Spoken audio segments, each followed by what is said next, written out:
Why do we care about fiction? What compels us to give a damn about characters, events, and stories that never have existed and never will exist? Is it that we instinctively appreciate the craft of the author, catching all the theoretical angles and interpretations, and deriving value from that? Or is it something different altogether? Like most things in art, and frankly life, there is no easy answer to this. There might even be no answer at all. But one possible solution to this is that we care about our experience. As we read, watch, play, follow the story and its participants, we forge memories of our emotions and thoughts while we experience the work. And that might be why we care. We get attached to our perception, our journey within the fictional world. The events and characters we experience might not be real, but the feelings and memories we associate with them certainly are. Furthermore, us humans gain satisfaction from permanence, consequence, and relevance. The journey we partook in leaves, in most cases, both the fictional world and us changed, maybe slightly, maybe greatly. And by seeing our investment of time and thought blossom into both cherished memories of our time with the story and results for the fictional world as well as for our own persona, we feel satisfied and rewarded as we progress the story alongside the author in a sense. The story won't continue and it won't end if we don't read it.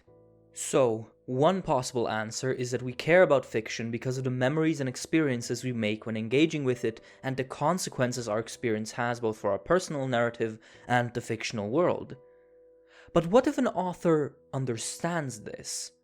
What if, when writing a work, the author decides to use this care to their advantage? What if they decide to hurt their audience?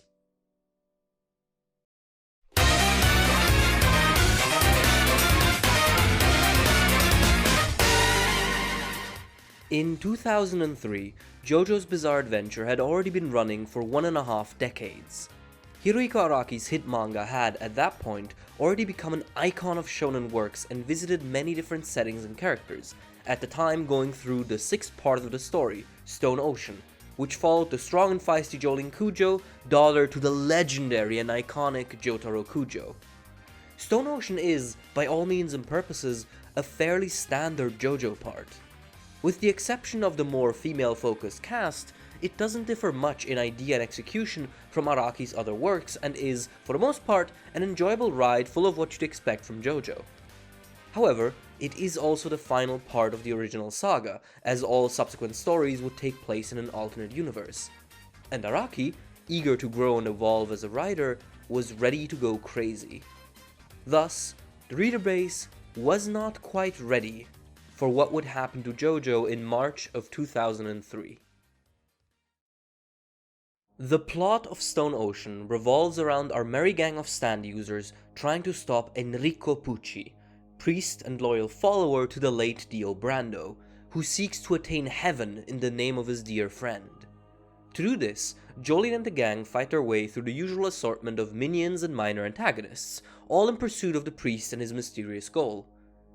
As the conclusion draws near, the seasoned JoJo reader obviously prepares themselves, as a JoJo part rarely ends without at least some losses on the hero's side.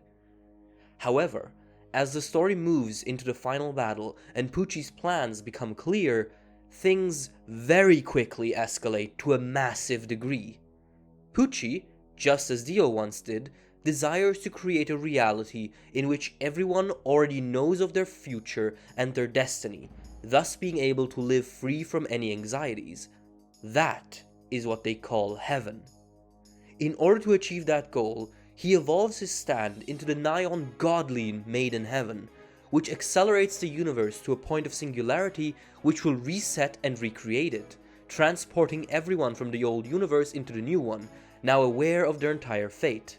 During all of this, he also brutally murders the entire main cast, including Jolene, the main character, and Jotaro, an icon of shonen manga. However, one member, Emporio, survives the fight and the reset and manages to corner and kill Pucci.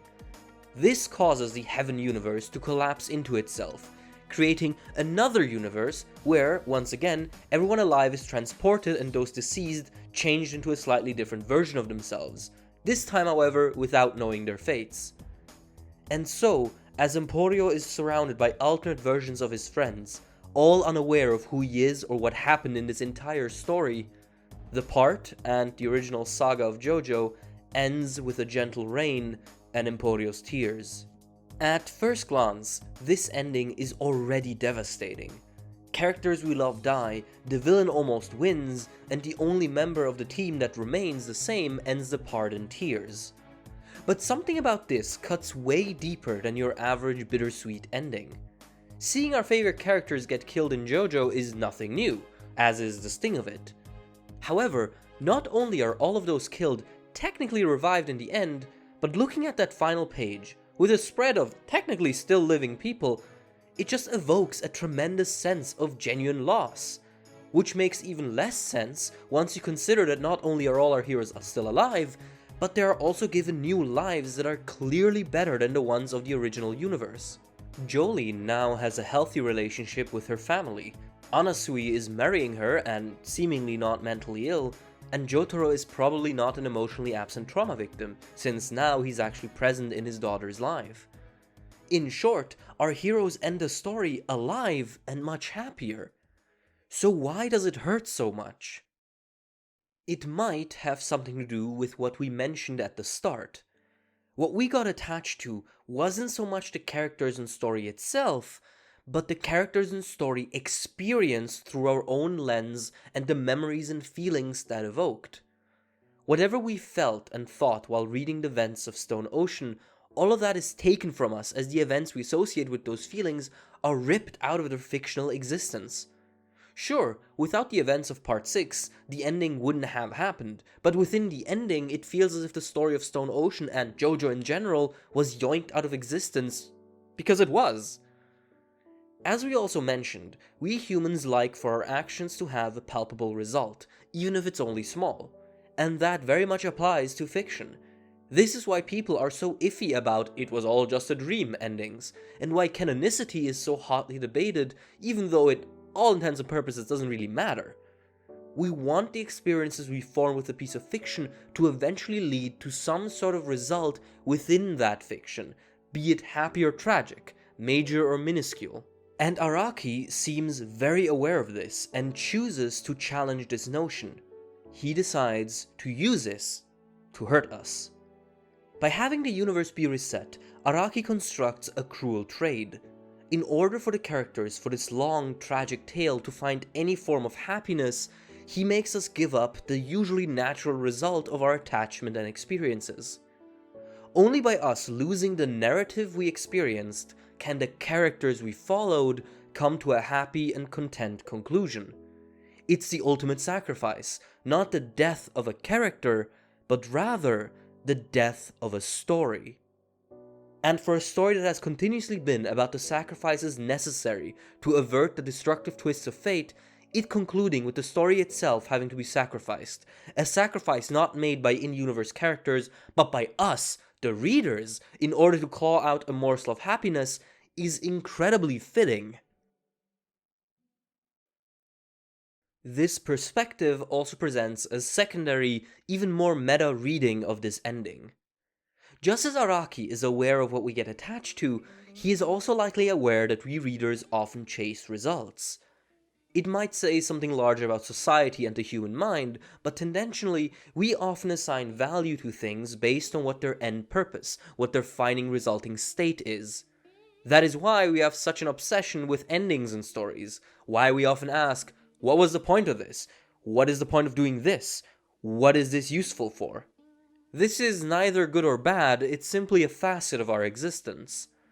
But, when we combine this idea with Jojo, a series that has a long history of criticizing the reckless pursuit of the result, that's when it gets interesting. As a story barrels towards its conclusion, it is natural for us to anxiously await where all the pieces will end up falling. Who will survive? Who will die? Who will be happy? Who will be sad? What will the world be like when this story is over? This is, again, an expression of our natural interest in results. However, this can go too far sometimes, getting to the point where a story's ending is put up on a pedestal in terms of importance, while other parts of the story are neglected.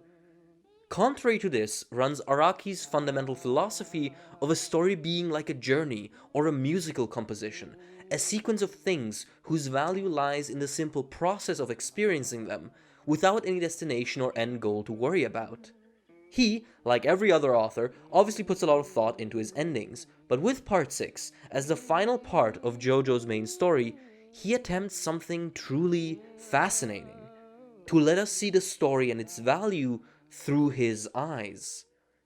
Due to the universe reset, we lose any and all direct result our experience with the story might have had, and thus our view of an end result being instrumental to the value of fiction is challenged.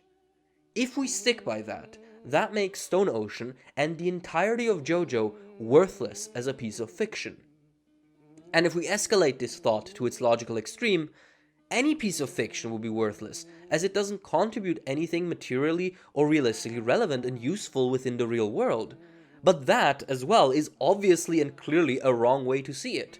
Fiction is very clearly very important to a lot of people. It matters to many, many people. And within this soup of paradoxes and worth attribution lies the almost ridiculously simple idea Araki might have wanted to communicate. What mattered was never the result, but the journey. Stone Ocean forces us to detach ourselves from our result-oriented mindset, since the story we likely enjoyed ends without a direct result of the events we observed. By taking the comfort of a direct result away from us, Part 6 pushes us to find value not in the consequences of our journey, but within the journey itself.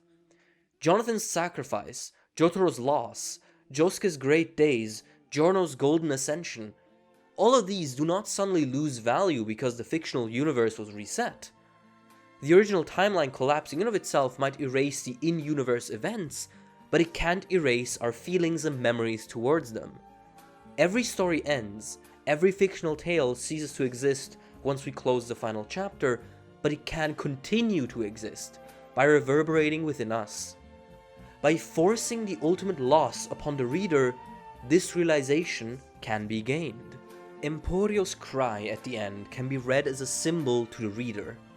Just like him, we must come to the bitter realization that all of our precious friends, all of the people we cared about, and all the adventures we went on are forever gone from this world, erased by a cruel turn of a page. But, also like him, we must accept that while they might be gone from this world, they will continue to exist only within our hearts. All that we saw, all of the joys and sorrows, the laughs and tears, all of our favorite and most hated characters and story beats, they all continue to exist within us and our personal narrative through life. And it is this that ultimately gives them value, not the results of their existence. Their stories didn't need to lead anywhere. Their stories themselves were the value we sought. After all, haven't we already learned that chasing only the result is not a good idea? And so, as Emporio's tears flow, as the pages of the story end, and as a gentle rain starts, Jojo's bizarre adventure comes to an end, and releases us, the bearers of this strange tale, into this wonderful world.